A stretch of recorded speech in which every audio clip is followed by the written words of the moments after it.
अभियोजन निदेशालय उत्तर प्रदेश लखनऊ के तत्वाधान में प्रभारी अपर निदेशक अभियोजन मुरादाबाद परिक्षेत्र दिनेश कुमार मिश्रा एवं चंद्र प्रकाश मणि त्रिपाठी संयुक्त निदेशक अभियोजन मुरादाबाद द्वारा पुलिस लाइन सभागार मुरादाबाद में सेमिनार वर्कशॉप का आयोजन किया गया। सेमिनार वर्कशॉप के मुख्य अतिथि मुनिराज पुलिस महानिरीक्षक मुरादाबाद परिक्षेत्र व विशिष्ट अतिथि हेमराज मीना वरिष्ठ पुलिस अधीक्षक मुरादाबाद द्वारा शुभकामनाएं प्रेषित किया गया। मंच का संचालन राजेश यादव अभियोजन अधिकारी मुरादाबाद, डॉक्टर राजेश कुमार अभियोजन अधिकारी रामपुर एवं राकेश चंद्र भारतीय अभियोजन अधिकारी मुरादाबाद द्वारा किया गया। मानवाधिकार इंडिया न्यूज से आसिम खान की रिपोर्ट। चली आ रही थी। अब नए अधिनियम में किया गया उस धारा 2 को उसमें डेफिनेशन क्लॉज डाला गया। इससे पहले एविडेंस एक्ट में कोई डेफिनेशन क्लॉज वर्ड नहीं था, इंटरप्रिटेशन करके था। तो इंटरप्रिटेशन में जो जो शब्दावलियां यूज हुई हैं उनका अभिवचन या निर्वचन जिसको कहते हैं वो अलग अलग था ताकि समझने में आसान हो। अब धारा 2 में स्पेशली हमें परिभाषाएं दे दी गई। ये परिभाषाएं च से ठ है हिंदी में और ए से एल है।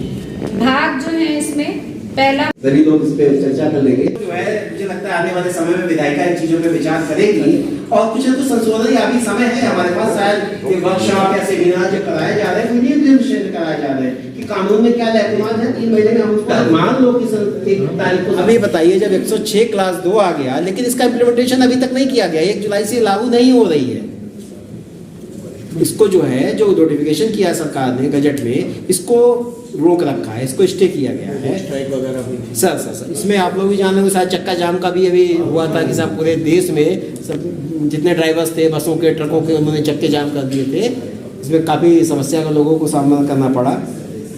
इसी को सारी चीज़ों को दृष्टिगत रखते हुए सरकार ने कमेटी बना रखी है इस पर विचार किए जाने के लिए। अब उसका जो भी कंक्लूजन रहा होगा उसके अकॉर्डिंग इसमें मॉडिफिकेशन होगा या जो होगा। लेकिन प्रैक्टिस में क्या होगा अब आप बताइए भाई, विवेचक है आप लोग, कि जब तक ये एग्जिस्टेंस में नहीं आ जाती, इधर आईपीसी रिपील हो चुकी है। देखिए व्यवहारिक समस्या है हमारी आपकी। आईपीसी को रिपील कर दिया गया, पूरी को रिपील किया गया, 304 को छोड़ा नहीं गया क्योंकि धारा 318 नई में और पुरानी में कोई डिफरेंस नजर आया आपको? पहले 309 में क्या था बताइए आप लोग? केवल सोता है अपने घर पे ही मालिक इसने सुसाइड कर लिया, तब भी 309 में कवर होता था। और अब क्या अंतर आ गया है? अब लोक सेवक को अगर धमकी दे रहा है कोई कार्य करने के लिए या कोई कार्य करने से रोकने के लिए। क्या आप में से केवल आप ही बोल रहे हैं, बाकी लोग नहीं 309 का भी प्रयोग देते हैं? ये सभी लोग इसमें ध्यान दीजिए, बहुत अच्छी धारा है। नहीं आई जनरली लोग कहते हैं साहब ऐसा नहीं करेंगे लोगों का जी। हम जो है कई जगह घटनाएं भी हुई है, एसएसपी ऑफिस में हम लोग आग लगा लिए होता है, हिसाब कार्रवाई नहीं हो रही है। अब आप जो है दवा सुसाइड की। ऐसी स्थिति में ये 226 जो है आपके लिए उपलब्ध है। ऐसे व्यक्तियों के खिलाफ भी धारा 226 का प्रयोग किया जाए। अब जो पुरानी वाली 309 को हट गई, उसका तो एग्जिस्टेंस बचा नहीं, तो अब 26 लेकिन इसका दायरा सीमित कर दिया गया लोक सेवक।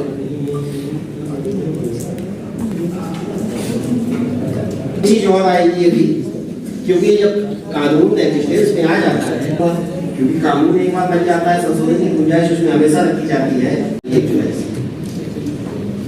तो धारा 106 क्लास 2 है क्या? पहले तो ये जानना पड़ेगा 106 2 को लागू नहीं किया जाता है।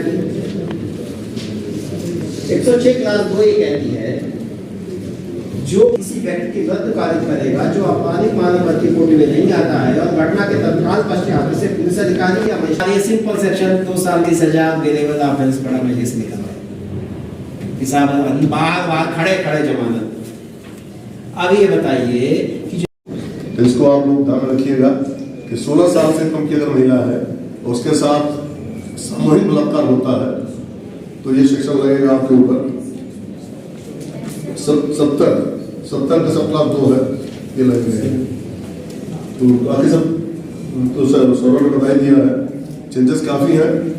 कुल भारतीय न्याय संहिता में आज दिनांक 16/3/24 को अभियोजन निदेशालय उत्तर प्रदेश लखनऊ के निर्देशानुसार भारतीय नागरिक सुरक्षा संहिता, भारतीय न्याय संहिता व भारतीय साक्ष्य अधिनियम के संबंध में विधिक जानकारी देने हेतु एक कार्यशाला का आयोजन पुलिस लाइन सभागार मुरादाबाद में किया गया है। इस कार्यशाला में मंडल मुरादाबाद के समस्त जनपद के हमारे अभियोजकगण शासकीय वक्तागण तथा विवेचकगण उपस्थित हैं। हमारे साथ अपर निदेशक अभियोजन जो प्रभारी हैं दिनेश मिश्रा जी मौजूद हैं, संजय टंडन जी जेडी बिजनौर, रोहतास पांडे जी जेडी रामपुर और अमरोहा के जेडी साहब मौजूद हैं यहाँ। इसमें हमारे द्वारा इस कार्यशाला में भारतीय नागरिक सुरक्षा संहिता के संबंध में क्या परिवर्तन किए गए हैं और विवेचना में कैसे उसको लाया जाएगा, इसकी जानकारी हमारे वक्ता शैलेश शेखर द्वारा दी गई। भारतीय न्याय संहिता के बारे में जानकारी सौरभ मिश्रा जी द्वारा दी गई तथा भारतीय साक्ष्य अधिनियम के बारे में सुश्री रुचा गुप्ता जी द्वारा ये जानकारी हमारे विवेचक और समस्त उपस्थित लोगों को दी गई है। वर्तमान हमारे पास ये डीजी संवर्ग के मंडल के जनपदों के सभी लोग मौजूद हैं, जिसमें अमरोहा, मुरादाबाद, रामपुर, संभल और बिजनौर के सभी लोग उपस्थित हैं। इन जनपदों से विवेचक गण भी उपस्थित आए हुए हैं।